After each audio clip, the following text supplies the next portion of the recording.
ডেটাবেজের সাথে সংযোগ থাকে কোন ওয়েবসাইটের, এটা সবাই এগুলো ঠিকই দিয়েছো। যেগুলো নিয়ে বেশি কনফিউশন সেটাতে আমি যাচ্ছি। ইন্টারনেটে এক ওয়েব পেজ থেকে আরেক ওয়েব পেজ ব্রাউজিং। এখানে বলছে কোনটা ওয়েব ব্রাউজার। অনেকে আসলে ১, ২, ৩ দিয়েছো। গুগল তো একটা সার্চ ইঞ্জিন, এটা তো ওয়েব ব্রাউজার না। তো সেই ক্ষেত্রে ইন্টারনেট এক্সপ্লোরার আর হচ্ছে মজিলা ফায়ারফক্স। দেখবো আমি যে নোটটা দিয়েছিলাম ওইটাতে তো দেওয়াই ছিল। তাহলে এটা অ্যান্সার হবে হলো ২ আর ৩। সার্চ ইঞ্জিন আমার নোটে দিয়েছিলাম গুগল, বিং দিয়েছিলাম। এএসকে এটাও একটা সার্চ ইঞ্জিন। আমি বলেছিলাম যে বই পুস্তকে যদি আরো কোনো নাম পাও সেটা একটু পড়ে নিও। এখানে আস্ক নামেও গুগল যেরকম একটা সার্চ ইঞ্জিন, সেম ভাবে আস্ক নামেও একটা সার্চ ইঞ্জিন আছে। তাহলে এটা অ্যান্সার হবে হচ্ছে ১, ২, ৩। স্যার এটা একদিনই কারণ মনে করছে গুগল বানান ভুল দিয়েছেন এটা কনফিউজ করার জন্য তাই। না, না, এটার বানানের কিছু না। এটা বানানটা এখানে একটা ও হয়তো ছুটে গেছে। সেটা কোনো সমস্যা না। ঝামেলাটা হলো যে অনেকে এএসকে এটা হয়তো জানেই না যে এই নামে কোনো সার্চ ইঞ্জিন আছে। তো সেই হিসাবে তোমার ১, ২, ৩ ৩ টাই অ্যান্সার হবে।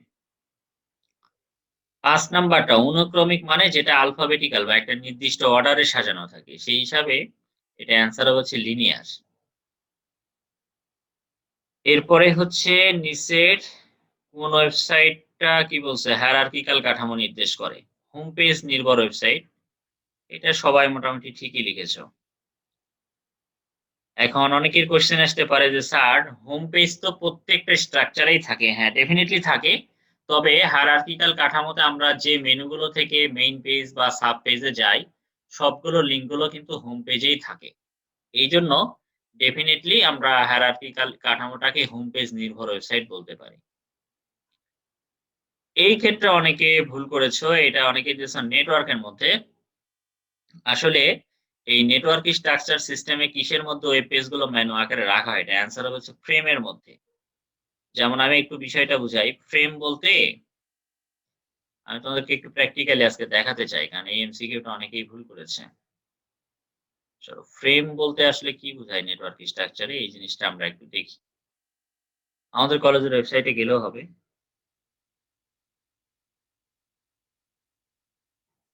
এখানে আমাদের একটা মেইল সার্ভিস আছে। আমি এখানে যাই। আমার মেইল বক্সটা ওপেন করি। তাহলে তোমাদের বুঝতে সুবিধা হবে। তোমাদের আমি একটা টিউটোরিয়াল দিয়েছিলাম এই টপিকস এর উপরে। তোমাদের মাঝে, মাঝে আমি লিংক দেই।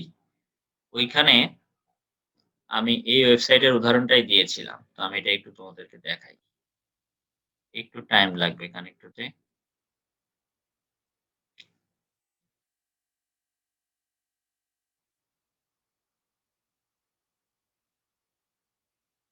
নেটওয়ার্ক স্ট্রাকচারের সংজ্ঞা তো আমরা সবাই জানি যে যেকোনো ওয়েব পেজ থেকে যেকোনো ওয়েব পেজে ডিরেক্টলি যাওয়া যায়। এই যে খেয়াল করো এখানে 1 আছে।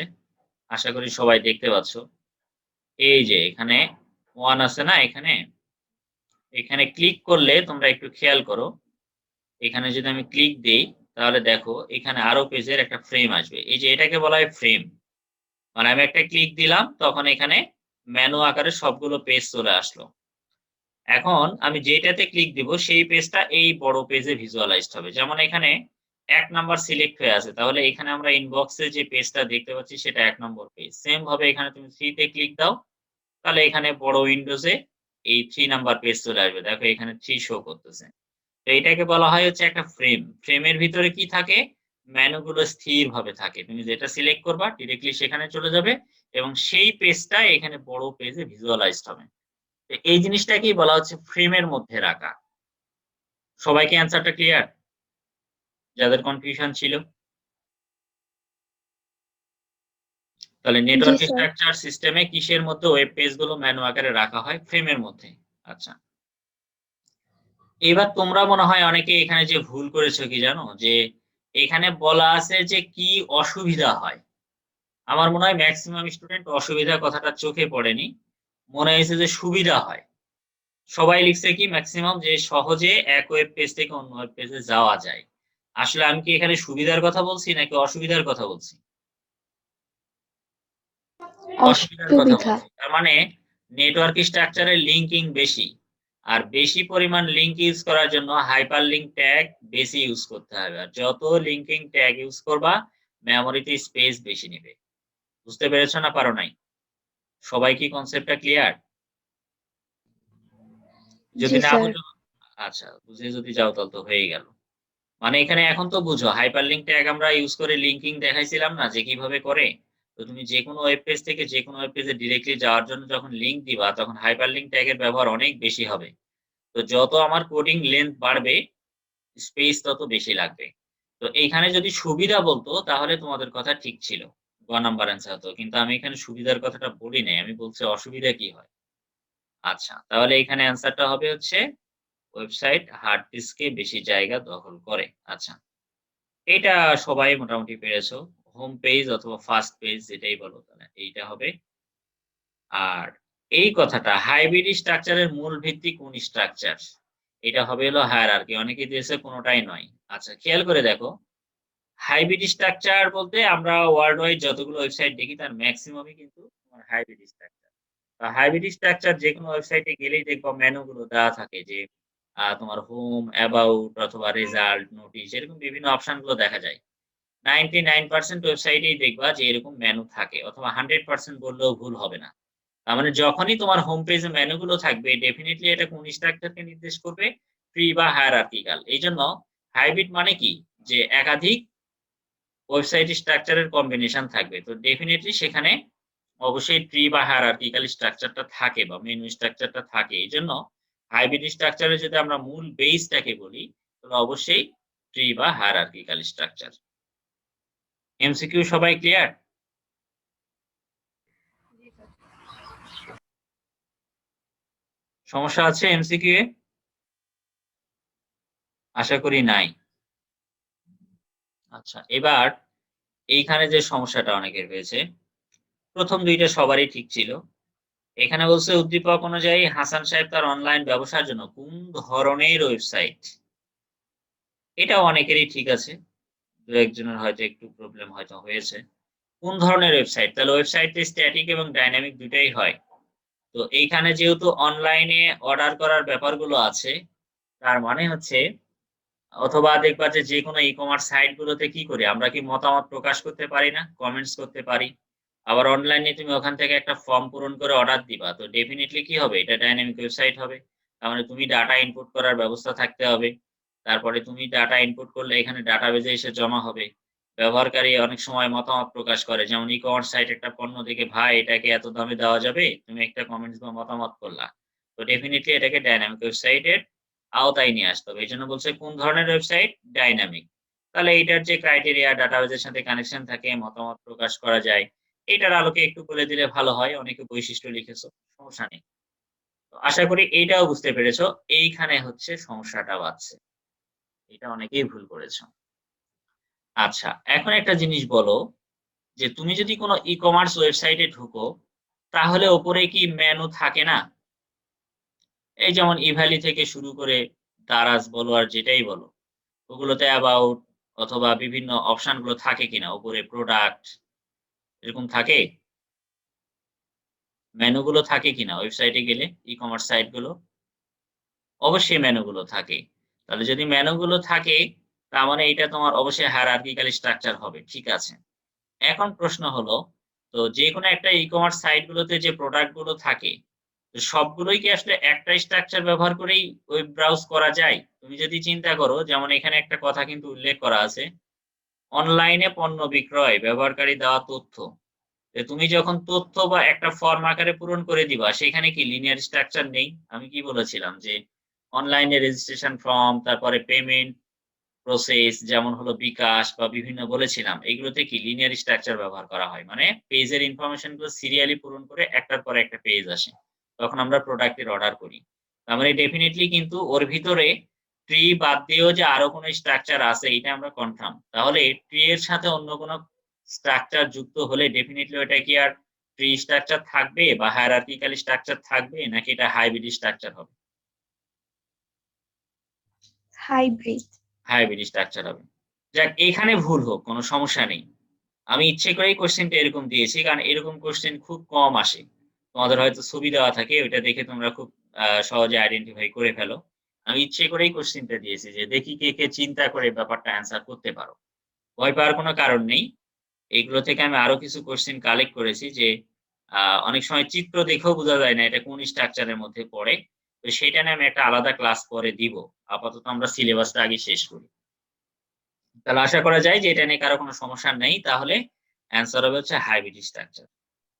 ঠিক আছে? এই স্যার বলো। স্যার আপনি বলছিলেন যে অনলাইনে যদি কোনো পণ্য বিক্রি করা হয়, ব্যবহারকারী যদি সেই পেজে যায় তাহলে ওই পেজের কোনো মানে পরিবর্তন হয় না, তো তখন তো স্ট্যাটিক হয় কেন? ব্যবহারকারীর তোমার যে অনলাইন ফর্ম তোমার লেখা আছে নেম, রোল এগুলো ঠিক আছে। এগুলো পরিবর্তন হয় না। কিন্তু এর ভিতরে যে তুমি ডাটাটা ইনপুট করতেছো এটা কি ডাটাবেজের সাথে কানেকশন নেই?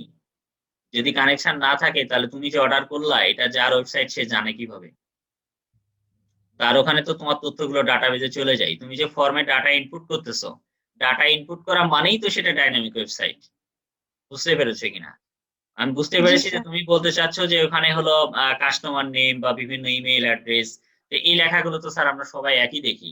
কিন্তু স্ট্যাটিক ওয়েবসাইটে তো তোমার ডাটা ইনপুট করলে ডাটাবেজে যাবেই না। কিন্তু এখানে তুমি যখন অর্ডার করলা তাহলে তার ডাটাবেজে তো তোমার অর্ডার গুলো যাচ্ছে। সে তো দেখে যে এই নামে কাস্টমার অর্ডার করেছে। তারপর তো তোমার ইনফরমেশন অনুসারে সে প্রোডাক্ট গুলো বাসায় পাঠায়। তার মানে তুমি ডাটা এখান থেকে ইনপুট করে ওখানে পাঠাতে পারতেছো মানেই তো এটা ডাইনামিক ওয়েবসাইট। ডাটা ইনপুট তো এখানে ডাইনামিক না হলে তুমি ইনপুট দিলে তো তার ডাটাবেজে যেতই না। তার তো ডাটাবেজের কানেকশনই থাকতো না। তার মানে ডেফিনিটলি এখানে তুমি তথ্য দেওয়ার সাথে সে পাইতেছে। অথবা এখানে আরো ক্লু দেওয়া আছে যে ই-কমার্স সাইট। তো ই-কমার্স সাইট গুলোতে ধরো তুমি একটা থ্রি পিস কিনবা।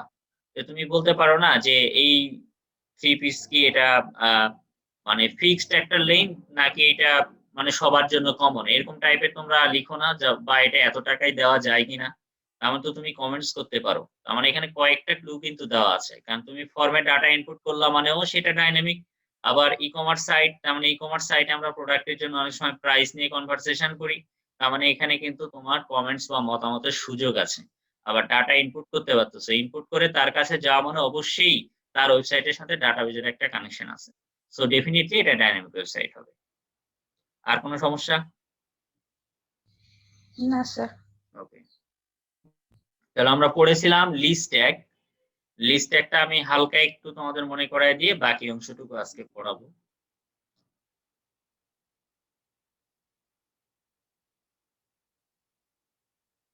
কি পরীক্ষা দিয়ে কি ভুলগুলো ভেঙে ভালো লাগতেছে না খারাপ লাগতেছে? কারণ আমি পরীক্ষা মাঝে মাঝেই নেই এইজন্য যে তাছাড়া তো আমি বুঝতে পারবো না যে আমি শুধু পড়ায় যাচ্ছি তোমাদের দিক থেকে রেসপন্সটা কেমন। আরেকটা পরীক্ষা নিব আগে আরেকটু পড়াই। আমি সিলেবাসটা দিয়ে দিব। শর্ট সিলেবাস তো এইজন্য দিয়েছিলাম। মাত্র ২ টা টপিকস দিয়েছিলাম। আসলে টপিকস বেশি দিলে কোশ্চেন অনেক সময় ইজি হয়। কিন্তু টপিকস তোমাদের তো কম হয়ে গেছে। এইজন্য মনে হয় কোশ্চেনটা আরো এরকম হয়ে গেছে। কারণ আমি খুঁজতেছিলাম যে তোমাদের যে কয়েকটা টপিকস পড়িয়েছি তার ভিতরেই তো আমার কোশ্চেনটা সেট করতে হবে। তোমাদের ছিল হচ্ছে ব্যাচ 2 নামে। এটা আমরা আগেই পড়েছি। ব্যাচ 2 ওকে।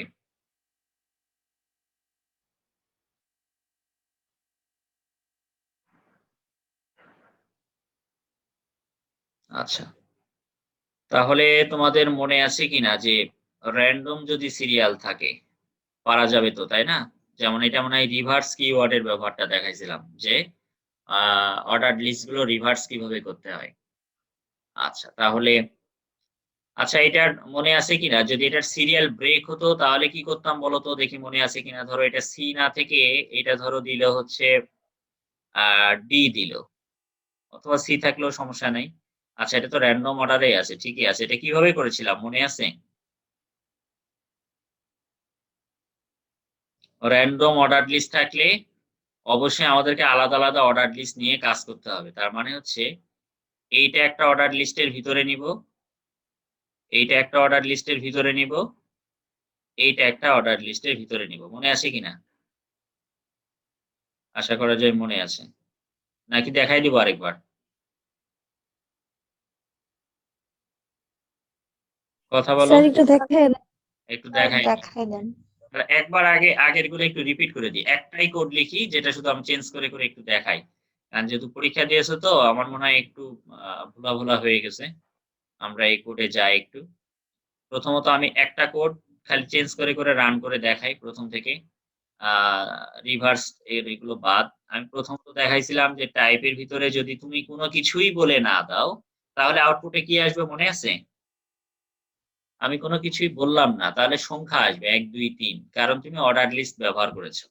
এটাও কিন্তু অনেক সময় এমসিকিউ তে দেয় যে আমি যদি অর্ডার লিস্টের ক্ষেত্রে টাইপের কোনো অ্যাট্রিবিউট ভ্যালু বলে না দেই, তাহলে অটোমেটিক বা ডিফল্ট ভাবে এটা কোন ধরনের লিস্ট শো করবে। মানে হচ্ছে সেটা কি সংখ্যা দিয়ে করবে নাকি লেটার দিয়ে করবে? এই ধরনের কোয়েশ্চেন আসে অনেক সময়।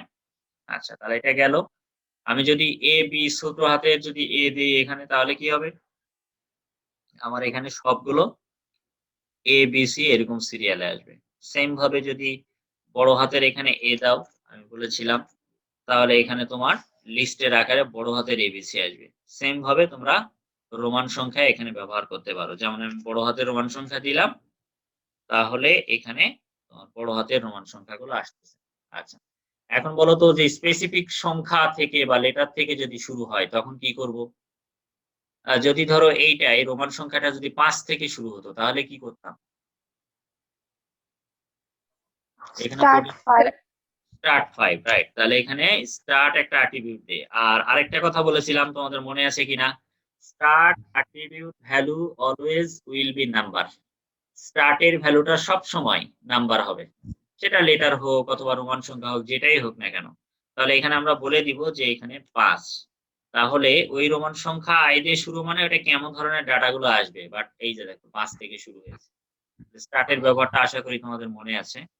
ওকে, তাহলে এইবার আমি যেটা বলেছিলাম, যদি র‍্যান্ডম লিস্ট হয়। র‍্যান্ডম মানে হলো যে এখানে তো ৫ দিয়ে শুরু হয়েছে অথবা আমরা ABCD দিয়েও দেখাতে পারি। ধরো আমরা এখানে বড় হাতের A দিলাম, বাট এখানে স্টার্ট করলাম হচ্ছে ৫ থেকে। ঠিক আছে? তাহলে এইটা শুরু হয়েছে E থেকে। কিন্তু আমি বলতে চাচ্ছি যে E এর পরেরটা E না থেকে F না থেকে এখানে ধরো যে F এর পরিবর্তে থাকলো হলো ধরো D।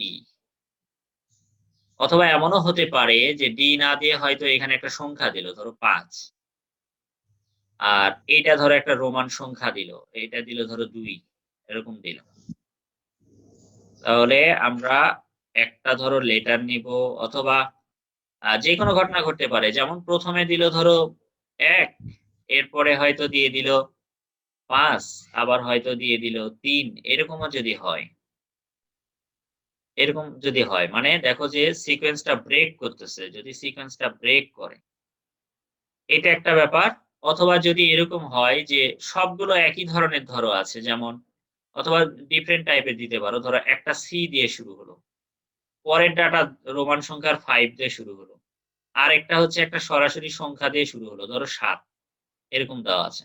এখন এখানে লিস্ট ভ্যালু গুলো দেওয়া আছে। তখন আমি ওয়েটা বলছিলাম যদি অর্ডার লিস্টের ক্রমটা ব্রেক করে অথবা অর্ডার লিস্টের বিভিন্নভাবে লিস্টিং করা যায়। সেইটাও যদি ডিফারেন্ট হয়। ২ টা ঘটনা। একটা হলো যেমন দেখো এখানে অর্ডার ব্রেক করছে। ১ এর পর ২ নেই। আলাদা ভাবে আছে। অথবা আমি বলছি যে রোমান সংখ্যা, লেটার, সংখ্যা সবগুলো যদি একসাথে থাকে তো এই ধরনের ঘটনা ঘটলে আমরা এটাকে কিভাবে সলভ করব? আমরা বলেছিলাম যে তুমি প্রত্যেকটা লিস্ট ভ্যালুকে তখন আলাদা অর্ডার লিস্টে নিতে হবে। ধরো এইটা একটা অর্ডার লিস্টের ভিতরে নিবা, এটা একটা অর্ডার লিস্টের ভিতরে নিবা, সেম ভাবে এটা একটা অর্ডার লিস্টের ভিতরে নিবা। মানে তাহলে চলো আমরা ব্যাপারটা একটু দেখে নিই।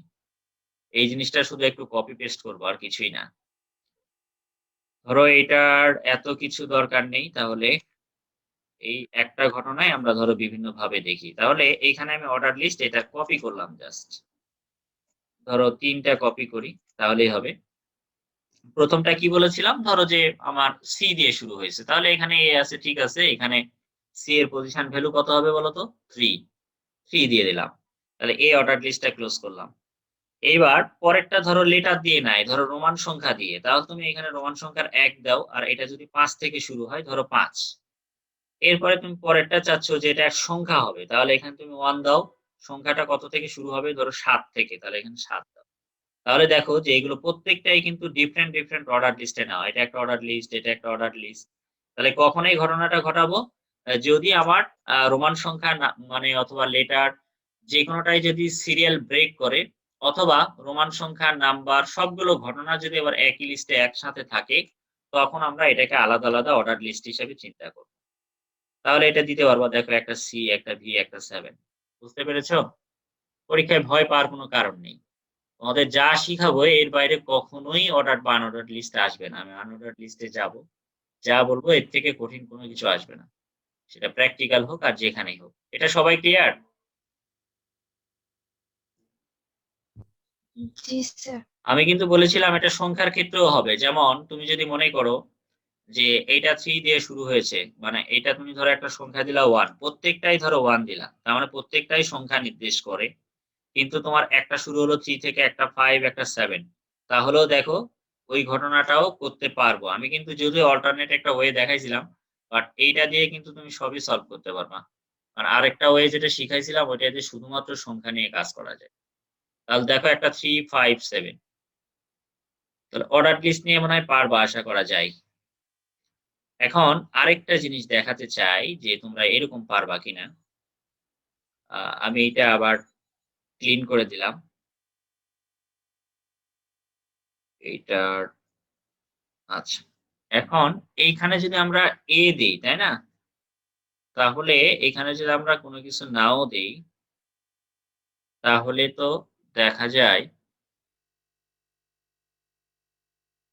এখানে A, B, C আসে। কিন্তু পরীক্ষায় আসছে কিভাবে?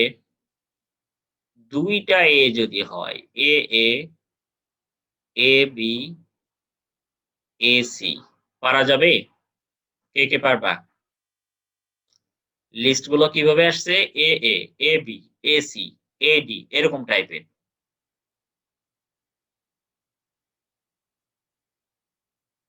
কঠিন লাগতেছে? আচ্ছা, তোমাদেরকে একটা সহজ বুদ্ধি দেই। তোমরা এখন চিন্তা করতেছো যে স্যার যদি এটা স্টার্ট হইছে ধরেন A থেকে, তার মানে এইখানে তুমি একটা ক্লু আমি দেই। যদিও এখানে A দেওয়া মানে সবগুলো ABC আকারে আসবে। আমি যদি এখানে স্টার্ট ভ্যালু ইউজ করতাম তাহলে কত দেওয়া যেত বলো তো? 1, রাইট? A থেকে শুরু হইছে, আমি যদি স্টার্ট দিতেই চাই তাহলে তো 1 দিতে হবে। কারণ এখানে A দেওয়ার পর যদি এটা B থেকে শুরু হতো তাহলে আমি স্টার্ট ভ্যালু 2 দিতাম কিনা? আমি যদি ১ থেকেই শুরু মানে A থেকেই শুরু করতে চাই তাহলে এখানে 1 দিলেও হবে, না দিলেও হবে। এইটুক তো ব্যাপারটা সবাই ক্লিয়ার। মানে আমি বুঝাতে চাচ্ছি যে এইখানে যদি আমি 2 দিতাম তাহলে কোথায় থেকে শুরু হতো আউটপুটটা? B থেকে, রাইট? B থেকে শুরু হতো। তাহলে আমি B থেকে শুরু হওয়ার কারণে এখানে স্টারটা ইউজ করতে হলো। A থেকে শুরু হওয়ার কারণে না ইউজ করলেও হয়। ধরো আমি করলাম তাহলে তো 1 দিতাম। তাহলে 1 দিলেও আউটপুটটা সেম ভাবেই দেখাবে আগে যেটা ছিল। বাট আমি বলতে চাচ্ছি এখন একটু ক্লু দেই, খেয়াল করো। A থেকে Z পর্যন্ত কতগুলো লেটার আছে? 26 টা। A থেকে Z পর্যন্ত 26 বলো। টা। 26 টা, রাইট? তাহলে A থেকে Z পর্যন্ত যাওয়ার পরে যদি আমি প্রত্যেকের সামনে একটা করে A দেই, ধরো এটা A দিলাম। এরপরে তাহলে কি ছিল? B। তাহলে আমরা দিতাম হচ্ছে AB। তারপরে দিতাম হলো AC। এইভাবে এই সিকোয়েন্সটা যখন আপ টু A থেকে Z পর্যন্ত যেত, তারপরে এরকম করে হয়তো আবার BA, BC এইভাবে শুরু হতে হতে আবার কোনো একটা লেটার আসতো। বাট আমি বলতে চাচ্ছি এটা কখন আসতেছে? কত নাম্বার পজিশনে গেলে? 27 নাম্বার। 27 number position, right? তাহলে স্টার্ট এর ভ্যালু কত দিলে ওইটা আসবে বলো তো? 27। 27, রাইট? তাহলে এখানে যদি আমরা 27 দিয়ে দিই তাহলেই দেখো ওই জিনিসটা ব্যাক করবে। সবাই বুঝতে পেরেছো? পরীক্ষায় দিয়েছে A B A C এরকম। এইটার ম্যাথমেটিক্যাল একটা হিসাবে আরো সহজে বের করা যায়। আপাতত এটা আমি ম্যানুয়ালি দেখালাম। তো এটার ম্যাথমেটিক্যালি আরো সহজে কিভাবে করা যায় আমি এটা একটু দেখবো। এটা ইন্টারমিডিয়েট একটা ম্যাথ আছে, এটা দিয়ে করা যায়। যারা সায়েন্সের আছো তারা জানো যে পারমুটেশন কম্বিনেশন এর একটা ম্যাথ আছে। এইটা দিয়ে এই পজিশন ভ্যালু গুলো ইজিলি বের করা যায়। আমি জাস্ট এটা ম্যানুয়ালি দেখালাম যে হিসাবগুলো কিভাবে হয়। তো সেম ভাবে তাহলে তোমাদের একটা হোমওয়ার্ক দেওয়া আছে পরে আমার নোটে। এই একই ঘটনা ধরো এখানে আরেকটা A আছে। এরকম টাইপের আছে। তোমরা একটু চেষ্টা করে দেখো। আমার নোটে হয়তো তোমরা পাবা, নিচে পাবা। আমি দেখাচ্ছি চলো। এটা একটু তোমরা নিজেরা চেষ্টা করো। না পারলে আমি করে দিব। কিছু জিনিস তো নিজে করো। কারণ আমার মনে হয় যে অনেক জিনিসই নতুন আমি অলরেডি বলে ফেলছি। তাহলে এটা সবাই পারবা আশা করা যায়। তারপরে এইটাও পারবা, যেকোনো একটা পজিশন থেকে শুরু হলে স্টার্ট ব্যবহার করে করতে হয়। এরপরে 0 সামনে নিয়ে আসতে গেলে কি করা হয় এটাও বলছি। এই যে randomly আসলে কি করতে হবে সেটাও বলছি। রিভার্সলি, আচ্ছা রিভার্স কিওয়ার্ডের ব্যবহার কি আর দেখানোর দরকার আছে না পারবা? জি স্যার, পারবো। আচ্ছা, তারপর সিরিজ অফ এ লেটার, এই যে এটা পড়ালাম অলরেডি। এ, বি, সি। হ্যাঁ, এটা পারবা তাহলে। আচ্ছা, তাহলে হোমওয়ার্কটা আছে মনে হয় নিচে দেওয়া আছে। এই যে এখানে দেওয়া আছে। Types of list tag, ordered list, unordered list, definition list. এটাই ধরো পরীক্ষায় পড়েছে যে এটার HTML কোড কেমন হবে। তাহলে দেখো তো এগুলো পারবা কিনা। এই যে web programming language HTML, CSS, PHP পারা যাবে randomly 150 পর 250 তারপরে 350। আশা করি এটা পারবা। তারপরে এটা এই যে 3 থেকে শুরু হইছে 3, 4, 5, 6 এরা থেকে শুরু হয়েছে। তাহলে এখানে যা, যা আছে সবই আশা করা যায় পারবা। তো চলো আমরা আনঅর্ডারড লিস্টে যাই। আনঅর্ডারড লিস্টে গেলে তাহলে ওইখানে শুধু ওএল এর জায়গায় ইউএল ব্যবহার করব। এখানে অ্যাট্রিবিউট গুলো কি, কি আছে? Disc, circle, square. তো চলো আমরা সরাসরি প্র্যাকটিক্যালটা করি। যেমন এখানে আছে C, C plus plus, Java এরকম টাইপের। তো চলো আমরা একটা প্রোগ্রাম নিয়ে কাজ করি। সবই ঠিক থাকবে আনঅর্ডারড হলে শুধুমাত্র আনঅর্ডারড লিস্টের জন্য এখানে ইউএল হবে। মনে থাকবে? আনঅর্ডারড লিস্টের জন্য শুধুমাত্র ইউএল হবে। এরপরে আনঅর্ডারড লিস্টে তো আর এ বি সি এরকম থাকবে না, কারণ যদি ক্রমবাচক কোনো কিছু থাকে ডেফিনেটলি সেটা আনঅর্ডারড লিস্ট নয়। তো আমরা এখানে স্টার্ট অ্যাট্রিবিউটের ব্যবহার কি আনঅর্ডারড লিস্টে হবে বলো তো? আনঅর্ডারড লিস্টের কি কোনো পজিশন আছে? কোনো অর্ডারই যদি না থাকে তাহলে সেখানে তুমি নাম্বারটা কেমনে বসাবা স্টার্টে? তাহলে স্টার্ট অ্যাট্রিবিউট কি আনঅর্ডারড লিস্টে ব্যবহার করা যাবে? না স্যার। আর আনঅর্ডারড লিস্টে ব্যবহার করা যাবে না। না এটা কেন? স্যার। কারণ হচ্ছে যে তুমি দেখো যে একটা ধরো বুলেট একটা সিম্বল দেওয়া আছে। তো সেই ক্ষেত্রে সেটা তুমি কেমনে অর্ডারিং করবা? তার মানে স্টার্ট এর ব্যবহার এখানে হবে না। তাহলে টাইপে আমরা কি দিব? টাইপে যেমন এখানে যদি তুমি ডিস দাও, DISC, এখানে কিন্তু ইউএল করে দিয়েছি। খেয়াল করো টাইপ অ্যাট্রিবিউট কিন্তু দুটাতেই লাগবে। আচ্ছা। এইখানে তাহলে খেয়াল করে দেখো যে একটা আ তোমার ফিল সার্কেল একটা আসছে। মানে টোটালি ফিল আপ আছে, ভরাট আছে সার্কেলটা, বৃত্তটা। এরকম ভাবে আসছে। আচ্ছা, এবার আমাকে বলো তো যে এখানে যদি আমি স্কয়ার দিই তাহলে কি আসবে? স্কয়ার। তাহলে এখানে স্কয়ার দিলে দেখো এইটা বোঝা যাচ্ছে? অনেক ছোট তো, এটা কিন্তু স্কয়ার ফরম্যাটে আছে। এটা কিন্তু আর এই সার্কেলের মতো নাই, বৃত্ত কিন্তু নাই। এরপরে যদি তুমি এখানে সার্কেল দাও তাহলে কি আসবে? হলো সার্কেল আসবে, মানে ভিতরে ফাঁকা। সার্কেল যদি দাও তাহলে পরীক্ষায় যেটা আসবে সেই অনুসারে এখানে অ্যাট্রিবিউট নামটা বসাতে হবে। বুঝতে পেরেছো? এটা বুঝতে পেরেছো? স্কয়ার হইলে স্কয়ার, যদি ফিল্ড সার্কেল হয় তাহলে ডিস, আর যদি ভিতরে এমটি সার্কেল হয় তাহলে হচ্ছে তোমার সার্কেল। আচ্ছা, এখন আমার প্রশ্ন হলো যদি আমি এখানে টাইপ অ্যাট্রিবিউট ইউজ না করি, যেমন আগে অর্ডার লিস্টের ক্ষেত্রে টাইপ যখন ব্যবহার আমরা করি না তখন 1, 2, 3 আসে। তাহলে আমি এখানে যদি ব্যবহার না করি তাহলে কি আসে সেটা আমরা একটু দেখে নিই। এটা অনেক সময় এমসিকিউ তে আসতে পারে। তাহলে কি আসছে বলতো? ফিল্ড সার্কেল, মানে যেটাকে আমরা ডিস্ক বলেছিলাম। মনে থাকবে? তাহলে অর্ডার লিস্টের ক্ষেত্রে কোনো কিছু বলে না দিলে লিস্ট গুলো আসবে 1, 2, 3 এরকম আকারে। আর আনঅর্ডার লিস্টের ক্ষেত্রে কোনো কিছু বলে না দিলে ফিল্ড সার্কেল আসবে, মানে একটা পূর্ণ থাকবে, এরকম একটা কালো বৃত্ত আসবে। মনে থাকবে? জি স্যার। বুঝতে পেরেছো আনঅর্ডার লিস্টের ব্যবহার? জি স্যার। আচ্ছা, এবার আমার প্রশ্ন হলো যে সামনে কিছুই থাকলো না তখন কি করব? অর্ডার বা আনঅর্ডার কোনো কিছুই নেই, মানে শুধু এরকম আসছে সি। তাহলে এটা কি করব? এখানে সবই সি দিয়েছি, সমস্যা নেই। লিস্ট আকারে আছে, তুমি দেখতে পাচ্ছ সিরিয়ালি যেহেতু আছে একটার পর একটা, লিস্ট আকারে আছে। কিন্তু সামনে কোনো কিছুই নেই, 1, 2, 3 ও নেই, আবার সার্কেল বা এরকম কোনো কিছুই নেই। মানে এই সামনের অংশটুকুতে ব্ল্যাঙ্ক। বাট লিস্ট ভ্যালু আকারেই থাকবে। তাহলে আমরা কিভাবে করব এটা? এইটার একটা বুদ্ধি আছে। চলো আমরা এটা একটু দেখে নিই।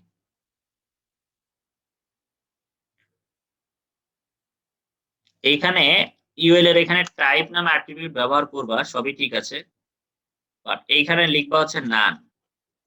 নান যদি লেখো তাহলে দেখবা যে এখানে আউটপুটটা যখন আসবে সামনে কিছুই থাকবে না।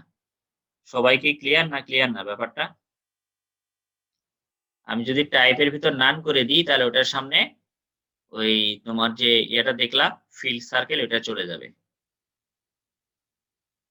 আচ্ছা, আমি যদি এটা লিস্ট ট্যাগ ব্যবহার না করি, পরীক্ষায় হয়তো লিস্ট ট্যাগ ব্যবহার করে করতে বললো না, শুধুমাত্র এইভাবে আউটপুটটা দেখানোর জন্য কোড লিখতে বলবো, তাহলে আর কোনো অল্টারনেট ওয়ে আছে কি? কারো মাথায় কোনো বুদ্ধি আসে?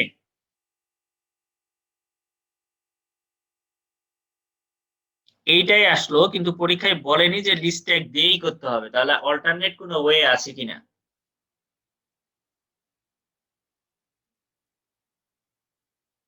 Any idea, anyone?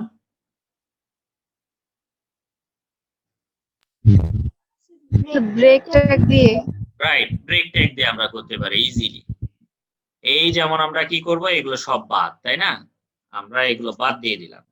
আমরা এখানে কি করলাম, যেমন সি ছিল, এরপরে একটা ব্রেক ট্যাগ দিব, ব্রেক ট্যাগ, তারপরে আবার একটা সি দিলাম। এখানে অবশ্যই সিটা যদি এখন এখানেও রাখো তাও কোনো সমস্যা নেই, কারণ ব্রেক দিলে তো এটা অটোমেটিক নিচে চলেই যাবে। এখানে একটা ব্রেক ট্যাগ, এইখানে দিলাম সি। তাহলে আমরা যদি আউটপুটটা দেখি তাহলে দেখো এরকমই আসছে। এখন অনেকে বলতে পারে স্যার এটা তো একটু মাঝখানে ছিল। মাঝখানের জন্য তোমরা তো একটা কমান্ড জানো, এনবিএসপি, নন ব্রেকিং স্পেস, মনে আছে? আমরা চাইলে এটা ব্যবহার করতে পারি না? এনবিএসপি দিয়ে এখানে কোলন, আমি এটা যতটা ইউজ করব ততটাই তো স্পেস নিয়ে নিবে, তাই কিনা বলো? আমি এখানে যতটা ইউজ করব, আমি একটা দেখাই দিচ্ছি। ধরো আমি এখানে 3টা 4টা 5টা ইউজ করলাম, তাহলে প্রথমটা যদি তোমরা একটু লক্ষ্য করো সরে আসছে না? পারা যাবে? তাহলে 7 বা 8 ঘর প্রত্যেকের জন্য একই স্পেসিং দিয়ে দিলেই হবে। আমার মনে হয় কারো কোনো সমস্যা হওয়ার কথা না। আচ্ছা ধরো এত কাহিনী করে করবোই না আমি ব্রেক ট্যাগ, তাহলে কেমনে করব বলো তো? আরেকটা বুদ্ধি আছে, দেখি মনে আছে কিনা ব্যবহারগুলো। কিভাবে করা যায়? তামান্না বলতে পারবা? প্যারাগ্রাফ ট্যাগে। প্যারাগ্রাফ ট্যাগ দিয়ে করা যায়। আর আর কোনো ওয়ে? সবথেকে সহজ একটা ওয়ে আছে, তোমাদের একটু মনে করায় দিই। এত ঝামেলার কোনো দরকারই নেই। আমরা যদি প্রিডিফাইন ট্যাগ ইউজ করি, কোনো সমস্যা আছে? মনে আছে প্রিডিফাইন ট্যাগ? যেইভাবে দিব আউটপুটটা সেভাবেই আসবে। যেমন এখানে আমরা এটা ইউজ করলাম, এইখানে দিলাম ধরো সিই, পরে দিলাম সিই, পরে দিলাম সিই। এখন তুমি এটা কেমন সেন্টারে রাখতে চাও, ধরো এরকম, এটা এরকম রাখতে চাও, তাহলে প্রিডিফাইন ট্যাগ তো এটাই আমাদেরকে শিখিয়েছিল, তাই না? যে আমি যে সফটওয়্যারে কোড করব সেটা যতটাই স্পেস দিয়ে লিখবো আউটপুটটা এক্স্যাক্টলি ওইরকমই আসবে। দেখো তো বুঝো কিনা? সবাই কি ক্লিয়ার?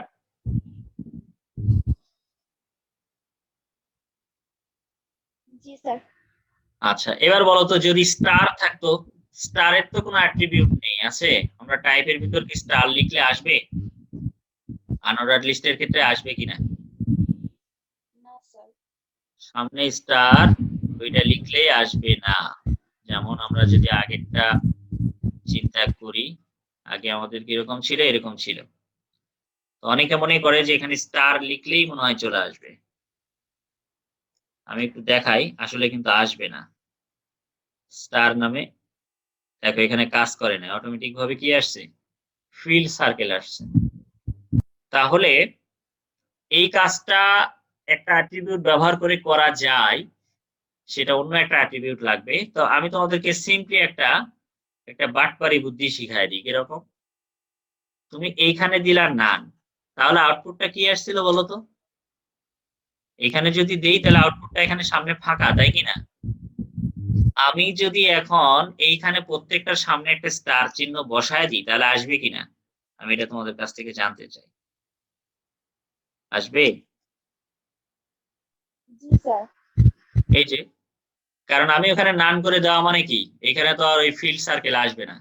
আর আমি সামনে আগে থেকে স্টার দিয়ে দিয়েছি। তাহলে তো এরকম আউটপুট আসবে।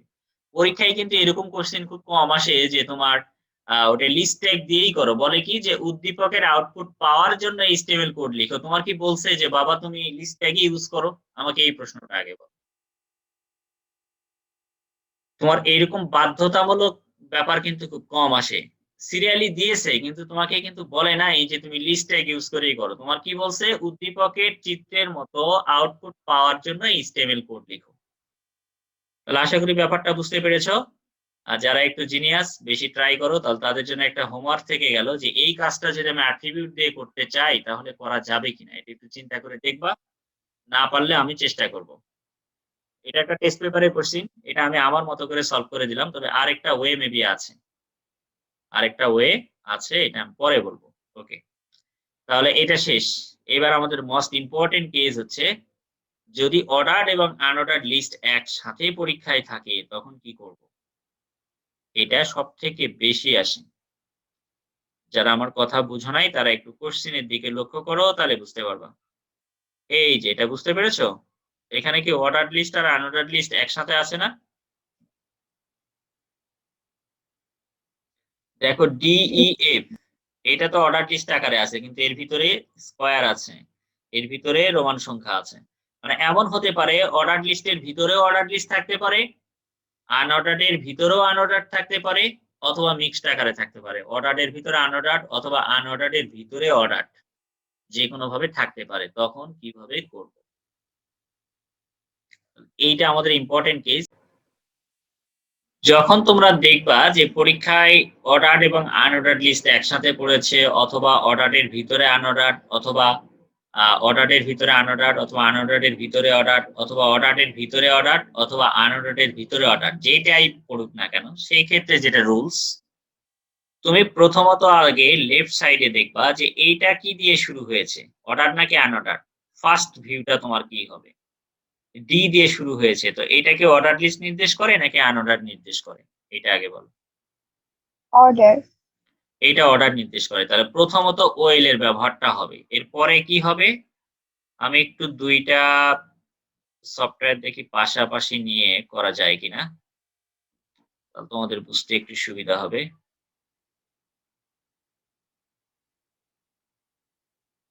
এইটা আর একটু আগায় দিই।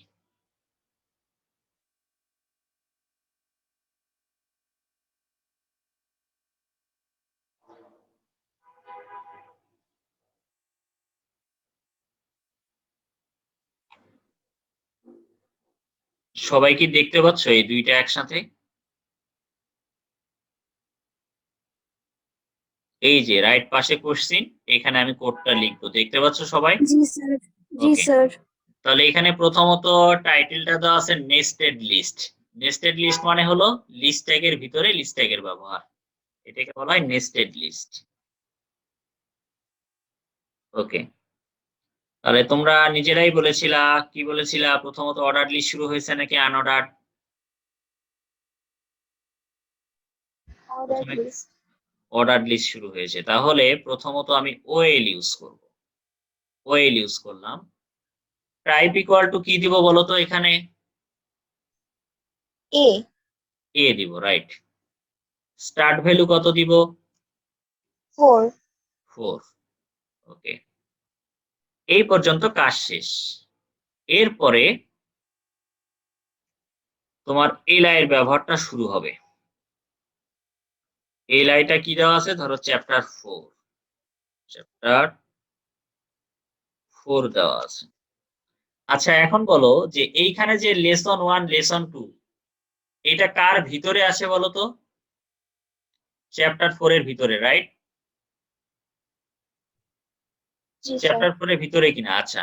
তাহলে চ্যাপ্টার 4 নিজেই একটা লিস্ট। সেটা কি লিস্ট আইটেম এলআই।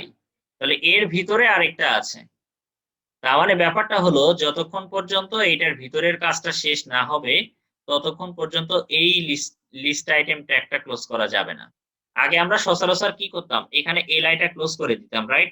এখানে আমরা কি করতাম, এলআইটা ক্লোজ করতাম। এখানেই ছেলে মেয়েদের ভুলটা কিন্তু হয়। এখন কিন্তু এটা ক্লোজ করা যাবে না। কেন করা যাবে না? কারণ এর ভিতরে আবার কি আছে, আরো 2টা লিস্ট আছে। এখন প্রশ্ন হলো তারা এটা কি করব? এই যে এটা আমি নিচে নামাই দিলাম, তোমরা খেয়াল করে দেখো, এটা কিন্তু আমি নিচে নামিয়ে দিয়েছি। এই এলআইটা এই যে ক্লোজ করেছি কিন্তু এটা নিচে রাখছি, কারণ হচ্ছে এর ভিতরের কাজটা আগে করতে হবে। অথবা তুমি এভাবে চিন্তা করতে পারো যে এটা আমি এখন লিখবই না, আমার যতক্ষণ কাজ শেষ না হবে। এখন ভিতরের অংশটুকু তুমি এবার দেখো, তুমি ধরো দুনিয়ার সবকিছু ভুলে গেছো, এখন শুধু লেসন 1 আর লেসন 2 দেখো। এটা কি অর্ডার লিস্ট নাকি আনঅর্ডার্ড লিস্ট? Unordered list. তাহলে এইখানে তোমার ইউএল ইউজ করতে হবে। ইউএল টাইপ কি হবে বলো তো? Square. Square, right? Q U A R E. আচ্ছা, এইখানে এর ভিতরে তাহলে লেসন 1 আর লেসন 2 এই দুটো আবার লিস্ট আইটেম, রাইট? চ্যাপ্টার 4 এর ভিতরে এই দুটো কি লিস্ট আইটেম। তাহলে এর ভিতরে আবার এলআই ইউজ করতে হবে। এখন প্রশ্ন হলো, এই লেসন 1 এর ভিতরে কি আর কোনো লিস্ট আছে নাকি এটা সিঙ্গেল? সিঙ্গেল। সিঙ্গেল। তাহলে এইটার এলআই কিন্তু ক্লোজ করতে কোনো বাধা নেই। তাহলে এখানে আমরা লিখবো লেসন 1, লিখার পরে এটা ক্লোজ করে দিব, এটাতে কোনো সমস্যা নেই। কি ব্যাপার, চলে গেল কেন? আচ্ছা আমি একটু, আচ্ছা এখন মনে হয় সবাই দেখতে পাচ্ছ। তাহলে এই এলআইটা ক্লোজ করলাম, ওকে। এবার এখানে আমি দিয়ে দিলাম হচ্ছে লেসন 2। তাহলে এইটার সবাই ক্লিয়ার দেখতে পাচ্ছ? হ্যাঁ, ঠিক আছে। এখন দেখো এলআই এইটা ক্লোজ করলাম, কিন্তু এই এলআইটা কি ক্লোজ করেছি? দেখো তো এই এলআই চ্যাপ্টার 4 এর এলআই,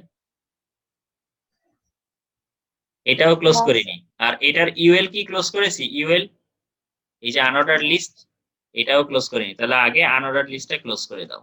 এই যে এটা ক্লোজ করলাম। এখানে লাইট দেখেই বুঝতে পারতেছো, দেখো এই যে এটার ক্লোজিং এইটা, বাট এই এলআই এর ভিতরে কিন্তু এই দুটা ঘটনা ছিল লেসন 1 2। তাহলে এই এলআইটা কিন্তু ক্লোজ হয় নাই, তাহলে এই এলআইটাকে আমাদের ক্লোজ করতে হবে। তাহলে এখানে আমরা দিলাম হচ্ছে এই এলআই। কোনটার ক্লোজিং? এই যে উপরের এলআইটার ক্লোজিং। আচ্ছা, তাহলে আমার অর্ডার লিস্টের প্রথম ঘটনাটা শেষ। এই ওএল এর জন্যই কিন্তু এই চ্যাপ্টার 4টা আমরা পেলাম। তাহলে এই ডি এর পর ই, তার মানে এটা কিন্তু এই প্রথম অর্ডার লিস্টেরই ভ্যালু। তাহলে একটা এলআই এর কাজ শেষ হয়েছে, আর একটা এলআই শুরু হবে। আচ্ছা, এই এলআই এর ভিতরে কি আবার কি লেখা আছে? চ্যাপ্টার 5। আচ্ছা আগে এটা লিখি, চ্যাপ্টার 5। এখন এই চ্যাপ্টার 5 লেখার পরে কি এলআইটা ক্লোজ করা যাবে? না স্যার। তাহলে কি করতে হবে? এইটা আবার আনঅর্ডার্ড লিস্টের, অর্ডার তো না, এটা অর্ডার লিস্টে আছে তাই কি না? অর্ডারের ভিতরে আবার অর্ডার 2 3, তার মানে অর্ডার লিস্ট। তাহলে এখানে ওএল ইউজ হবে। টাইপ কি দিব বলো তো? টাইপটা কি দিব? রোমান সংখ্যার 1। রোমান হ্যাঁ, স্টার্ট ভ্যালুটা কি দিব? 2। 2 দিব, রাইট? এখন এইটা আবার এর ভিতরে আবার 2টা লিস্ট আছে, কি আছে? Lesson 2 lesson 3। তাহলে এখানে এলআইটা দিব। এইটা ক্লোজ করতে কি কোনো বাধা আছে? না স্যার। এটা ক্লোজ করতে কোনো বাধা নেই। তাহলে এখানে আমরা নামটা লিখে ফেলি, লেসন 2। এটার সেম জিনিস আরেকটা লাগবে, তাহলে এখানে দিয়ে দিই লেসন 3। আচ্ছা, এই ওয়েলটা এখন ক্লোজ করতে কোনো বাধা নেই, কারণ এই ওয়েলটা হলো এই ওয়েলের ক্লোজ করব আমরা। তাহলে এখানে ওয়েলটা ক্লোজ করব, ওকে। দেখো তো এই এলআইটা কি ক্লোজ করেছি? এই যে উপরের চ্যাপ্টার 5 এর এলআই, না স্যার। কিন্তু এটার কাজটা এখন শেষ। তাহলে এটা এখন ক্লোজ করতে কোনো বাধা নেই। এখানে আমরা এলআইটা দিয়ে ক্লোজ করব। এই যে এইটার ক্লোজিং এইটা, আমি এটা একটু স্টেট রাখি তাহলে তোমাদের দেখতে সুবিধা হবে। হ্যাঁ, এইটার ক্লোজিং হচ্ছে এইটা। আচ্ছা, এখন এই যে চ্যাপ্টার 6 আছে, এটা কিন্তু ওই প্রথম অর্ডার লিস্টের জন্যই পাবে। খেয়াল করে দেখো, এই যে প্রথম অর্ডার লিস্ট ছিল ওটার জন্য এই এলআইটা ছিল, তারপরে এই এলআইটা ছিল, বাট এদের ভিতরে আবার অর্ডার বা আনঅর্ডারের ব্যবহার ছিল, তাই এখানে ওই কোডটা বসেছে। এখন পরে আমরা এটাকে কি হিসেবে নিব বলতো? এলআই হিসাবেই নিব কিন্তু। এলআই হিসাবেই নিব। এর মধ্যে কি আর কোনো ভেজাল আছে এরকম? অর্ডার বা আনঅর্ডার্ড কোনো লিস্ট আছে? না স্যার। নাই। তাহলে এখানে ইন জেনারেলি এটা ক্লোজ হয়ে যাবে। এটা ক্লোজ হতে আর কোনো বাধা নেই। আচ্ছা, এখন বলো তো একটা কাজ বাকি আছে। কোনটা বাকি আছে বলো তো? স্যার ওএল ক্লোজ করি নাই। ওয়েলটা ক্লোজ হয়নি, রাইট। এটাই যে শুরুতে যে অর্ডার লিস্ট ছিল ওইটা কিন্তু ক্লোজিং হয় নাই। তাহলে ওইটা এখানে ক্লোজ করতে হবে। তাহলে এইখানে যদি আমরা ক্লোজ করি তাহলে তোমাদের এখন আর যেহেতু সমস্যা নেই, এটা আমি একটু জুম করে দেখাই। তাহলে এখন এই যে ওয়েলটা এখানে ক্লোজ দেখাচ্ছে। ওকে, এটা মনে হয় আর কোনো সমস্যা নেই। এখন যদি আমরা এই প্রোগ্রামটা যদি ব্রাউজার রিফ্রেশ দেই, হয়তো আশা করা যায় এমনই আসবে। সবাই বুঝতে পেরেছো? জি স্যার। ওকে। এখন প্রশ্ন যদি এখানে আমি এরকম ভাবে করি, যেমন এই হোমওয়ার্কটার ক্ষেত্রে আমি একটু দেখাই।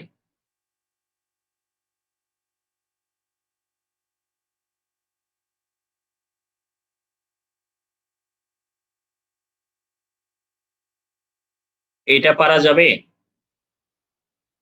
ডেইরি মিল্ক, কিটক্যাট তোমাদের পছন্দের জিনিস। জি স্যার। কিভাবে করতে হবে এটা বলো তো?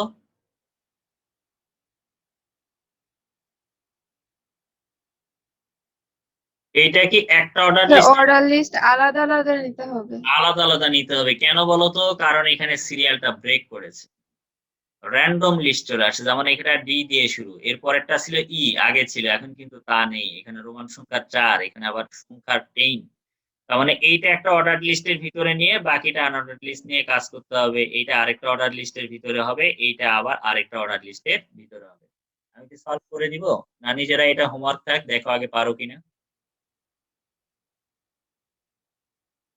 তাহলে এটা তোমরা নিজেরা, আমি তো দেখাচ্ছিলাম, এটা পারবা তোমরা আশা করা যায়। তাহলে আমি ডেফিনিশন লিস্টের ব্যবহারটা দেখায় শেষ করে দিই, নাকি আজকে রেখে দিব? কঠিন স্যার লাগতেছে? নেক্সট ক্লাসে। আচ্ছা ঠিক আছে, তাহলে আজকে এই পর্যন্তই থাক। নেক্সট ক্লাসে এটার হোমওয়ার্ক গুলো আমাকে দেখায়ও, সমস্যা হলে এটা আমি করে দিব। এখান থেকে এমসিকিউ বা কোশ্চেন প্যাটার্ন গুলো কেমন আসছে আমি তোমাদের সাথে শেয়ার করবো ইনশাআল্লাহ।